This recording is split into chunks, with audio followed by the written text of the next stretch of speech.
એ બદ્રી કેદાર વર્ષો પહેલા વિષ્ણુ ભગવાનની જગ્યા નહોતી, શિવજીની હતી. બોલો જય શ્રી કૃષ્ણ. બન્યું એવું ભાવી કે એકવાર નારદજી ફરતા ફરતા ગયા વિષ્ણુ ભગવાનને મળવા.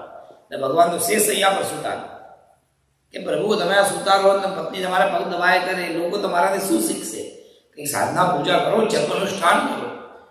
વિષ્ણુ ભગવાનની વાત તો સાચી, જપ તો કરવા જોઈએ, ચાલો જપ કરવા જોઈએ. ક્યાં જવું? આખી દુનિયા તો ગોપાલ નહીં, સબ ભૂમિ ગોપાલ કી, ક્યાં જવું?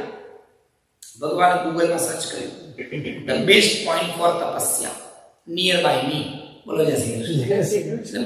અત્યારે આપણે ગૂગલ આ મોબાઈલમાં છે, પહેલાના જમાનામાં ગૂગલ ભગવાનના માઇન્ડમાં ચાલતા. આંખ બંધ કરીને સર્ચ કરીને ક્યાં છે, આંખ બંધ કરીને સર્ચ કર્યું.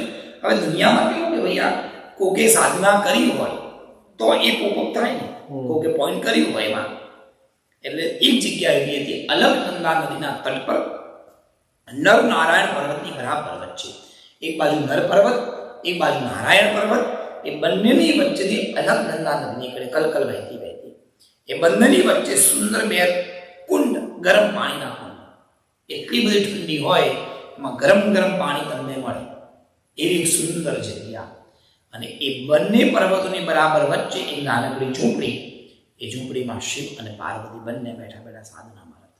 મહાદેવજીની સમાધિ લાગેલી આ જગ્યા વિષ્ણુ ભગવાન દેખાય. આ તો નારાયણ કહેવાય, છલિયા કૃષ્ણ.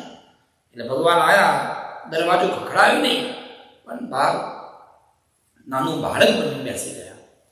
રડવા લાગે, રડવાનો અવાજ આવે એટલે પાર્વતી કીધું પ્રભુ કોક રડે છે. એટલે શિવજી આંખ બંધ કરીને, ઓહો આવો પ્રભુ, આ પધારો, તમારું સ્વાગત છે, બહાર જતી નહીં. કેમ કે તું એને ઓળખતી નથી. પાર્વતી છાના મને બેસો, તમને ખબર ના પડે, હું ના ઓળખું એવું બને. જગત જનની જગદંબા. સારું કે જાઓ. દેવી બહાર ગયા. મહાદેવ કીધું બહાર જાઓ, પણ અડતા નહીં, પકડતા નહીં, તમે તમારું કામ કરો, તમને ખબર ના પડે. દેવી બહાર આવ્યા. અરે એટલું સુંદર બાળક, એની કલ્પના નહીં.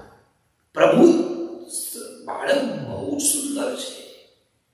કેટલા સુંદર પગ, કેટલા સુંદર હાથ, એની આંખો તો બહુ જ સરસ છે. ખોળામાં લઈ લઉં? મહાદેવ કે લઈ લો, પણ અંદર ના લાગતા. એક વાર જો અંદર ઘૂસ્યો તો પછી બહાર નહીં લાગે, તમને ખબર ના પડે. અને પાર્વતી માતાએ નાના બાળકને ખોળામાં લઈ લીધું, છાતી લગાડ્યા, અંદર લઈ ગયા ઝૂંપડીમાં, કપડાથી સુંદર ઘોડિયું બાંધ્યું અને ઠાકોરજીને એને બાળકને સુવાડ્યું કે પ્રભુ આપણે સ્નાનનો સમય થઈ ગયો, આપણે બંને સ્નાન કરવા જઈએ. બાળક સૂઈ ગયું છે. શિવ અને પાર્વતી બંને સ્નાન કરવા માટે ગયા અલકનંદા નદીમાં.